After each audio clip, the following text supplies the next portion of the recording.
Morning Priyanka ফ্যামিলিতে তোমাদের সবাইকে ওয়েলকাম। Good morning. এখন ঘড়িতে বাজে 11:30 মতো। মর্নিং হয়েছে ভোর 4টের সময়। কীর্তনে বেরিয়েছিলাম, তারপরে অনেক কটা কাজ হয়ে গেছে। আর আজকে একটু রেস্ট নিচ্ছি, কারণ আজকে রান্নাবান্না নেই, আমার আর মেয়ের নেমন্তন্ন।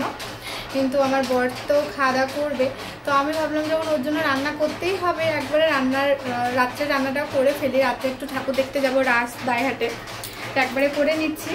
কিছুই করব না, শুধু মাছের ঝোল ভাত করে দেবো, তাতেই খুশি। তো এই দেখো তোমার কাতলা মাছ নিয়েছি, ভীষণ ভালো মাছটা, কাতলা মাছ নিয়েছি, ধুয়ে নুন লবণ দিয়ে দিয়েছি, এখন মাখাবো। আর এই দেখো কড়াই বসিয়েও দিয়েছি। তো এখন মাছটা রান্না করব, ব্যাস। আর সকালে স্নান পুজো সব হয়ে গেছে, তবে এই করতে করতে কাচাকুচি করেছে, এই করতে করতে মনে হচ্ছে যেন আর একবার স্নান করতে হবে। আর মেয়েকে খাবো এখন, ছোট কাজগুলো সেরে নিই।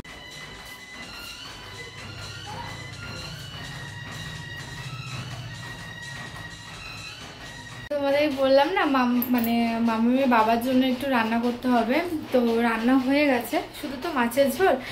আর এই ধরো তোমাদেরকে একটু দেখাই, তাও এই দেখো কাতলা মাছের একটু ঝোলও না, ওই মাখা মাখা করে করেছি। আর এখানে ভাত আছে।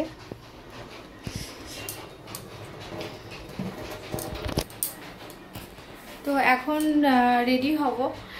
আর ভুলে গেছিলাম আপনাদের সাথে শেয়ার করবো, তো এখন রেডি হবো। আর যেখানে যাচ্ছে একদম পাশেই বাড়ি, তো মেয়েকে নিয়ে যাচ্ছে। আর ওখানে ফোন নিয়ে যাব না, কারণ ওকে একা যাবো, ওর বাবা গেলে তাও হতো, আমাকে সামলাতে হবে।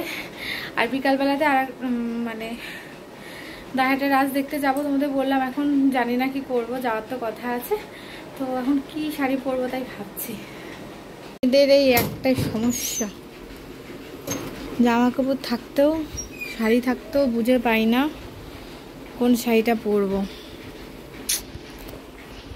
এখন দেখি কোন শাড়িটা পরি, তোমাদের সাথে শেয়ার করবো অবশ্যই। দেখো এই ব্লাউজটা দিয়ে এই শাড়িটা পরবো। এই শাড়িটার ব্লাউজ কাটানো ছিল, তবে না শাড়িটার ব্লাউজটা আমি ঠিক খুঁজে পাচ্ছি না। আর পরা হয়নি শাড়িটা অনেকদিন, তো ব্লাউজটা আমি জানি না, পাচ্ছি না। বেশ সুন্দর করে বানানো ছিল গ্লাস হাতা দিয়ে। তো যাই হোক, আমার এইটাও নতুন ব্লাউজ, এটা চলে যাবে। এই শাড়িটা পরবো। ভূত হয়ে গেছে, লাইট না জ্বালালে। দাঁড়াও, এটাতে ফ্ল্যাশ চলে আসবে। এই আমরা এখন যাচ্ছি সবাই রাসের মেলা, দাইহাট। নবদ্বীপ যেতাম, কিন্তু সঙ্গে কোনো ছেলে যাচ্ছে না, নইলে নবদ্বীপ যেতাম।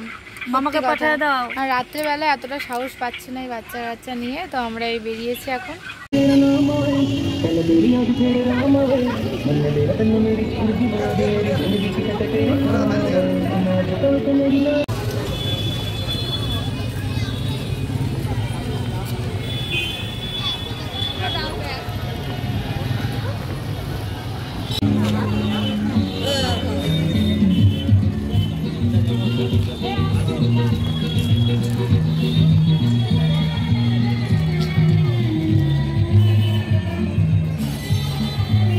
দেখো বৌদি, এত সুন্দর সুন্দর প্যান্ডেল, তোমার ভাই বলছে যেতে হবে না।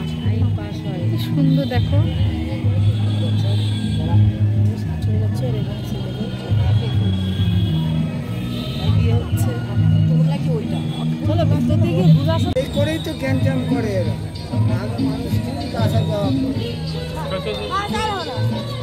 এমা আর হবে না,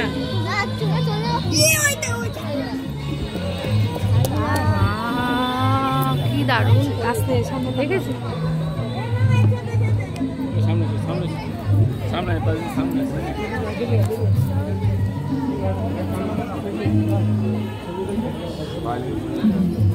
মামা গণেশ ঠাকুর দেখো।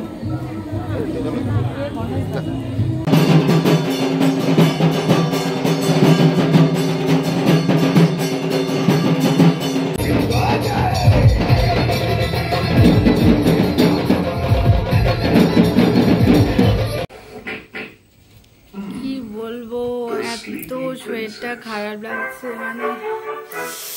এত ক্লান্ত, এত মাথা থেকে পা ব্যথা, কি বলবো। আমি দেখো এখনো মুখটাও পর্যন্ত ধুইনি।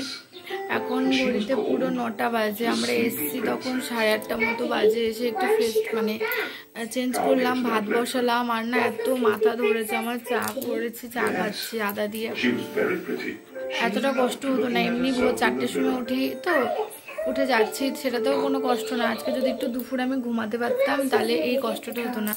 দুপুরে ঘুমাতে পারিনি, তারপরে আবার এই যে হেঁটে হেঁটে, বাবা পোকাগুলো কামড়াচ্ছে, তারপরে আবার সেই হেঁটে হেঁটে ঠাকুর দেখেছি।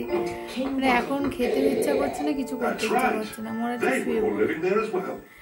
তো ভাবলাম চলো ভিডিওটা না শেষ, এই মাম্মা মুখে দিও নাটা, তো ভিডিওটা শেষ করে দিই আজকে। কালকে আবার একটা নতুন ভিডিও নিয়ে আসবো। আর হ্যাঁ, আগের দিনে ভিডিওটা পোস্ট করা হয়নি, ওটা পোস্ট করবো কালকে, আর এই ভিডিওটা তারপরে পোস্ট করবো। তো চলো আজকের মতো টাটা, সবাই রাশিযাত্রার অনেক শুভেচ্ছা সবাইকে। কালকে তো আরও আছে, কালকে দিনটা তোমরা খুব ভালো করে কাটাও।